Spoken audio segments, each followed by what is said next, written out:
Hello, এই লোককে উল্টো পাল্টা বলে ঠেট দিচ্ছিস। আমি কাউকে ঠেট দিই না এখনই দাদা। তোর নামে কিন্তু আমি বড়বাবুকে দিয়ে এফআইআর করিয়ে দেবো। আমি আমি বাড়িতেই কাউকে আছি কিন্তু। কাউকে আমি ঠেট দিই না। আমি সুমনকে তুই বলেছি দাঁড়া টাকাটা দাঁড়া দিলে ভালো হতো। দাঁড়া, তোর ঠিক আছে। মন্দিরের হিসাব তোকে আমি পরে বলেছিলাম হ্যাঁ, যে তোরে আরো কিছু টাকা পয়সা দেবো, সেইভাবেই তো ছিল।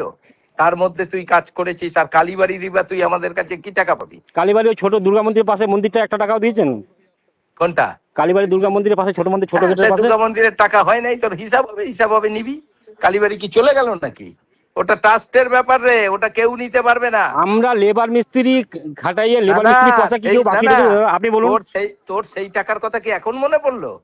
যে ভোটের আমি তৃণমূল তো হেরে যাওয়ার জ্বর, না, তৃণমূল হেরে হারার যাওয়া যে সঙ্গে আমি কালীবাড়ির কি আছে? কতদিন বলেছি আপনাকে পয়সা দেওয়ার কথা, আপনি দেননি। না না, ঠিক আছে। তোকে তো ওই কালীবাড়ির কথা বলেছিলাম, তুই মহাদেবদার সঙ্গে হিসাব করবি।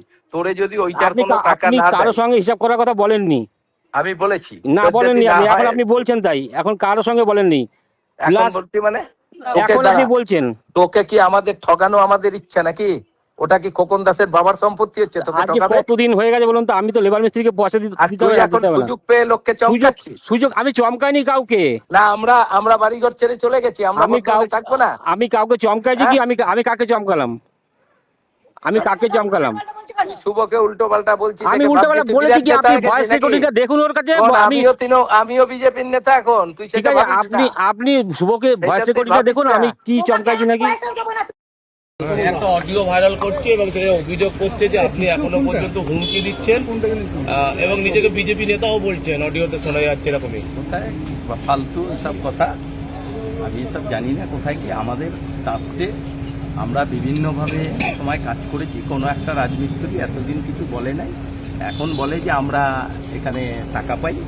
তা আমি বললাম সেটা কি বিজেপি জেতার পর টাকার কথা মনে হলো? এতদিন তোমার মনে হয় না? তুমি তো অন্য ট্রাস্টের মেম্বার আছে তাদের সঙ্গে হিসাব করে নিতে পারতে। ও নাকি একটা সাইডে আমাদের একটা দুর্গা মন্দির হয়েছিল, সেখানটায় নাকি ওর লগে হিসাব হয়। এইটাই জানো, বলেছি তো ওকে। না, ও হিসাব না করলে আমরা কি করে বুঝবো? অত বড় ট্রাস্টে আমি বলেছি যে তাহলে পুলিশকে জানাচ্ছি। তুমি হুমকি দিচ্ছ এখন ক্যান্ডিডেটের সামনে, তুমি ট্রাস্টের নামে আমাদের বদনাম করে বেড়াচ্ছ। এই ব্যাপার না, অডিও তো দেখা যাচ্ছে আপনি বলছেন যে ওটা আমি তো বিজেপির নেতা। এটা আমি জানি না এটা কি বলেছি। এটা আমি বলতে পারি না। বিজেপির নেতা, আমি বিজেপির নেতা বলবো? দক্ষিণে যিনি প্রাক্তন তৃণমূল বিধায়ক এবং বিগত যে বিধানসভা নির্বাচনে তৃণমূল কংগ্রেসের প্রার্থী খোকন দাসের একটি ভাইরাল ভয়েস রেকর্ডিং ঘুরছে বাজারে। আমরা এই ভয়েস রেকর্ডিং এর মাধ্যমে যে বিষয়টা মানুষের সামনে খোকন দাসের যে শরীরী ভাষা, অর্থাৎ মানুষের উপর দখলদারি কায়েমের মনোভাব, মানুষকে ধমকানো চমকানোর মনোভাব, এই যে মনোবৃত্তি, এই মনোবৃত্তিরই বহিঃপ্রকাশ বলে আমরা মনে করি। তিনি ভাবছেন হয়তো যে 15 বছর ধরে মানুষের উপর দখলদারি কায়েম করতে করতে তিনি অভ্যস্ত হয়ে পড়েছেন। তার শারীরিক ভাষা এখনো পরাজয়ের পরও চেঞ্জ হয়নি। আমরা পরিষ্কার করে বলতে চাই যে কোনো তৃণমূলী হারমাত, কোনো তৃণমূলী অত্যাচারের প্রতিভূ আগামী দিনে সাধারণ মানুষ এবং বিজেপি কার্যকর্তাদের উপর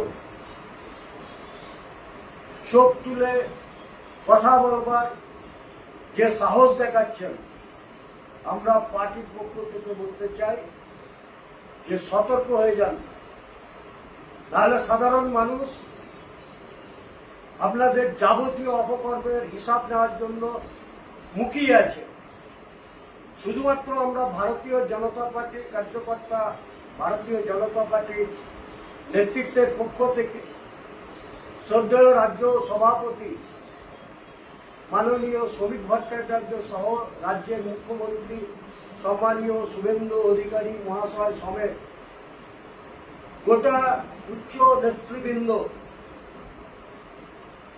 সংযম এবং ধৈর্যের জন্য এবং কঠোর বার্তা সাধারণ জনতা পার্টি, ভারতীয় জনতা পার্টি কার্যকর্তাদেরকে ধৈর্য রাখার জন্য যে পরামর্শ দিয়েছেন, আমরা বলি পার্টি উইথ এ ডিফারেন্স, তাই সেই পার্টি উইথ ডিফারেন্সের সঙ্গে সাযুজ্য রেখেই আমাদের কার্যকর্তারা সংযম দেখাচ্ছে, কিন্তু সংযমকে ভাববেন না যে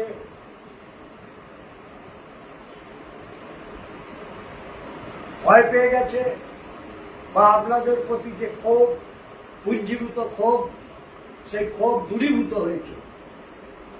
তাই আরেকবার বলতে চাই, যে শরীরী ভাষার মাধ্যমে, যে বাচন ভঙ্গির মাধ্যমে আপনার মনোবৃত্তি প্রকাশ পেয়েছে, সতর্ক হয়ে যান এবং সাধারণ মানুষের কাছে ক্ষমা চান।